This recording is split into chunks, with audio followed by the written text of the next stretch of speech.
और अजमेर में जितने हिंदू चादर चढ़ाते,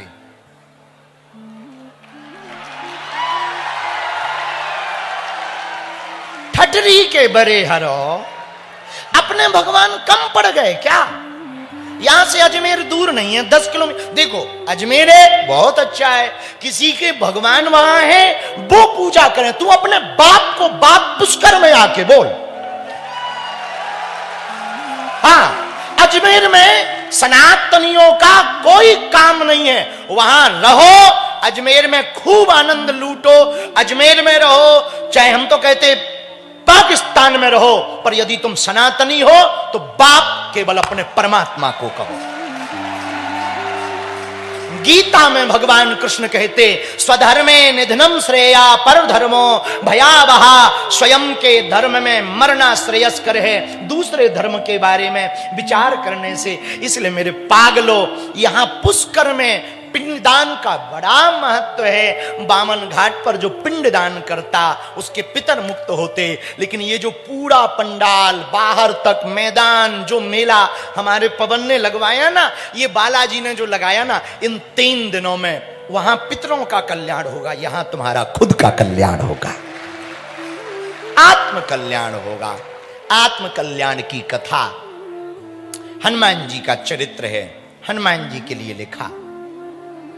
और देवता चित्तना हनुमत से सर्व सुख कर। और देवता ध्यान भी नहीं देते, एक हमारे हनुमान जी हैं जो सब सुख प्रदान कर। तो आज हम चिट्ठियां पढ़ रहे थे, सुबह सुबह हमको एक चिट्ठी मिली। किसी ने हमको लिखा कि आप भक्ति के बारे में कथाओं में बोलते हो, भगत के गुण क्या होने चाहिए। ये चिट्ठी हमें इसलिए भी अच्छी लगी कि बगल में मेड़ता है और हमको एक बार मेड़ता जाने का बड़ा शौक है। केवल जाने का नहीं, हमें कोई जजमान मिल जाए ना, हम उसको तुरंत कथा दे दें। कथा भी सुनाने का बहुत मन है, और वहां की जो कथा सुनाएंगे वो सिर्फ मीरा पर सुनाई जाएगी। हम तो मीरा को तो वाह, क्या मीरा बाई हुई साहब, क्या अद्भुत है हमारा राजस्थान। यहां महलों में रहने वाली जोगनी बनकर के पूरी दुनिया को दीवाना बनाती है। क्या मीरा बाई थी, क्या अद्भुत भक्ति थी मीरा के जीवन की साहब। नोट करना जरा मीरा की भक्ति के बारे में। राधा ने तो कृष्ण से प्रेम तब किया जब कृष्ण पृथ्वी पर थे, मीरा ने तो 5000 साल बाद किया, पर जी ऐसी जैसे कृष्ण अभी भी सामने हो। ये भक्ति है। मीरा जब नाचती थी तो ये मान करके नहीं नाचती थी कि कृष्ण नहीं है, या 5000 साल पहले हुआ, ये मान करके मीरा नाचती थी कि मैं मधुवन में हूं और मेरा गोविंद सामने खड़ा है। ये मीरा, इसको अंग्रेजी में कहें टाइमलेस लव। समय को मात दे करके, समय का डिस्टेंस दूर करके मीरा ने प्रेम किया कृष्ण से। और प्रेम तो यही होना चाहिए जिसमें ना टाइम हो, ना नेम हो, ना टेम हो, केवल प्रेम होना चाहिए। मीरा का प्रेम नेम और टेम से ऊपर था। नारद भक्ति सूत्र में नारद जी ने कहा, भगवान अनिवर्चनीयम प्रेम स्वरूपम मूका स्वादनवत प्रकाशते क्वापि पात्रे गुण रहितम कामना रहितम प्रतिक्षण वर्धमानम विच्छिन्नम। नारद भक्ति सूत्र में नारद जी कहते प्रेम तो वही है जिसको कहा ना जाए, सिर्फ जिया जाए, और तुमको देख करके दूसरा भी दीवाना हो जाए। हमको तो मीरा बहुत अच्छी, यहां बगल में मेड़ता है, इसलिए ये पत्र हमें अच्छा लगा। तो सुबह जब हमने पत्र पढ़ा, हाँ हम आएंगे मेड़ता, अब कब आएंगे ये पता नहीं, पर आएंगे।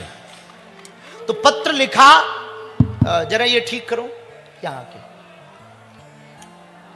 भगत के लक्षण बताएं। ये कोई कानपुर के रहने वाले हैं, इनका नाम नीरज है।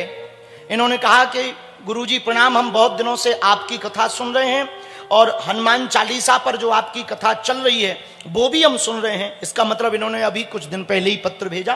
फिर उन्होंने कहा कि भक्ति के लक्षण आप बताएं, भगत के लक्षण क्या हैं, भगत के गुण क्या हैं।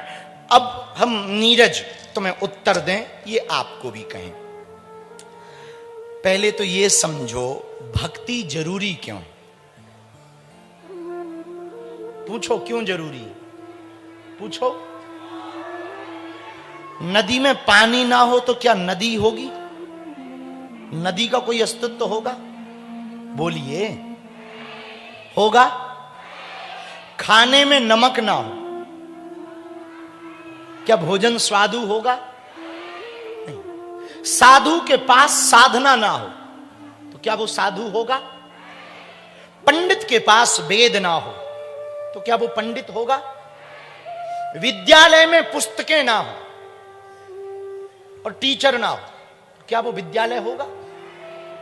उसी प्रकार जीवन में भक्ति ना हो तो जीवन भी नहीं हो सकता। और आपने पूछा कि भक्ति के, भगत के गुण क्या होने चाहिए, ये तो हम नीरज तुम्हें बताएंगे, पर इसका एक उत्तर और देना चाहेंगे। गोस्वामी जी ने रामायण में लिखा, भगति बिना नर सोहई कैसे, भगति बिना नर सोहई कैसे, भगति बिना नर सोहई कैसे। गाइए,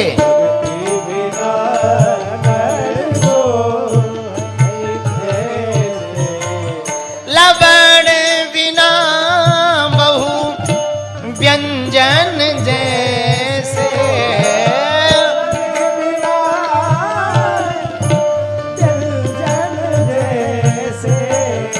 लवण बिना बहु व्यंजन जैसे,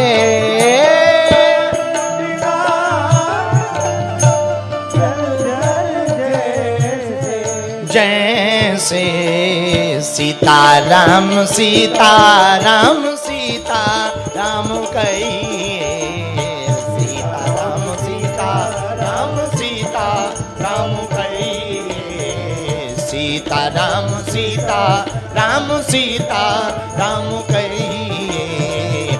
जाहि विधि राखे राम ताहि विधि रहिए,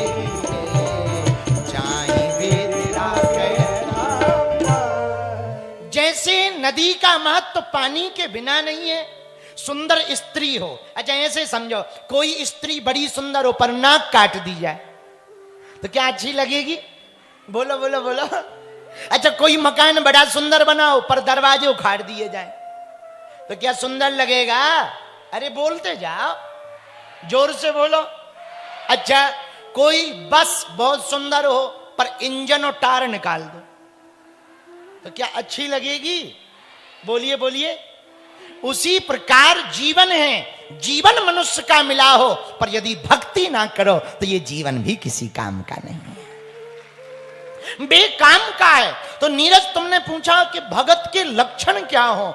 हमने जब गीता पढ़ी तो हमें भगत के कुछ लक्षण मिले जो तुम्हारे काम के। ध्यान से सुनना। गीता में भगवान कृष्ण ने कहा, संतुष्टः सततं योगी यतात्मा दृढ़ निश्चयः मय्यापृत मनो बुद्धिर्यो मद्भक्ता समे प्रियः। भगवान गीता में कृष्ण कहते, पार्थ अर्जुन, हमारा भक्त जो हो ना उसका पहला लक्षण हो वो संतुष्ट रहे। क्या हो? भक्त का पहला लक्षण होना चाहिए संतुष्ट रहना चाहिए। हमने पिछली कथा में बोला था, फिर से दोहरा के बोलते हैं, जितनी बढ़िया भक्ति सबसे पीछे बैठे पंडाल वाले व्यक्ति की होती है, आगे वाले की कम होती है। हाँ हाँ हाँ, बुरा ना मानना, बिल्कुल सही बोल रहे हैं भाई साहब, क्योंकि आगे वाला टीवी में ही फंसा रहता, और टीवी और बीबी, राम राम राम। हाँ हाँ, आगे वाला का फोटो आ जाए ना, ऐसी भक्ति दिखाता है जैसे मीरा घुस गई हो। हाँ ऐसे और कैमरा चला जाए,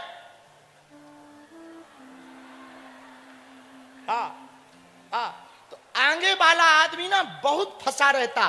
पंडाल की तरफ देखेगा, फिर गुरुजी की तरफ देखेगा, फिर संगीत वाले पे मंच पे कौन आ रहा, फिर यहां बजा कौन रहा, फिर कौन क्या कर रहा। और सबसे जो लास्ट में होता ना, उसे दो बातें, वो एक तो सुनता है और दूसरा स्क्रीन पर सिर्फ देखता है, इतने में ही संतुष्ट रहता है। और सुनो, गीता में भगवान ने कहा कि भक्त का पहला लक्षण है संतुष्टि, वो यही खतरनाक है। काम और खाज, खुजली खुजाने में बड़ा मजा आता। जिनको खुजली हो जाए, आहा, और खुजली होते समय कोई बात भी बोले, रुको रुको, हाँ, जब अच्छा खुजली तब तक मजा देती है जब तक खून ना निकल आए। खुजली तब तक मजा देती जब तक खून ना निकल आए। तो खुजली खुजाने में बड़ा मजा, लेकिन परिणाम बहुत खराब होते। तो काम और खुजली दोनों एक जैसे होते हैं। काम और काम जितना भोगो उतना ही आनंद में लगता है। अरे बहुत आनंद है, बहुत आनंद है। मेरे पागलो, बुरा ना मानना, न भोग भोगने में मजा आनंद है, न भोग छोड़ने में आनंद है। दोनों को बैलेंस बनाए रखने में आनंद है। त्यागने वाला भी खुश नहीं रहता और पकड़ने वाला भी खुश नहीं रहता। इसलिए हमारा एक सूत्र है, मेरे पागलो, गीता में भगवान ने कहा संतुष्ट रहो। हमारे सूत्र को नोट कर लो, जो प्राप्त है यही पर्याप्त है। वरना सुखी कौन हुआ? इस जगत में कौन सुखी हो पाया? तुम कभी विचार करना, आपसे पहले भी बड़े बड़े अमीर होके मर गए, क्या वो सुखी हो पाए? बोलिए। अभी भी कई अमीर हैं, मरे जा रहे, काम कर करके गधों से ज्यादा काम कर रहे।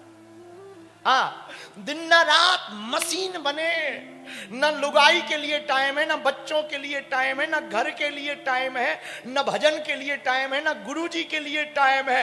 गधों की तरह, कोलू के बैल की तरह फिर रहे और मर जाएंगे। क्या वो खुश है? दादा दादा। और हमारे जैसे महात्मा 2 रुपया जेब में नहीं है, ये फक्कड़ देखो, रुपया जेब में नहीं है, पर खुशी भी बहुत है और आनंद भी बहुत है। इससे सिद्ध होता, खुशियां धन से प्राप्त नहीं होती, भगवान के भजन से प्राप्त होती है। तो पहला सूत्र है संतुष्ट। भक्त जो हो, नीरज तुमने पूछा भगत के लक्षण क्या? पहला संतुष्ट रहो। क्या रहो? बोलो बोलो।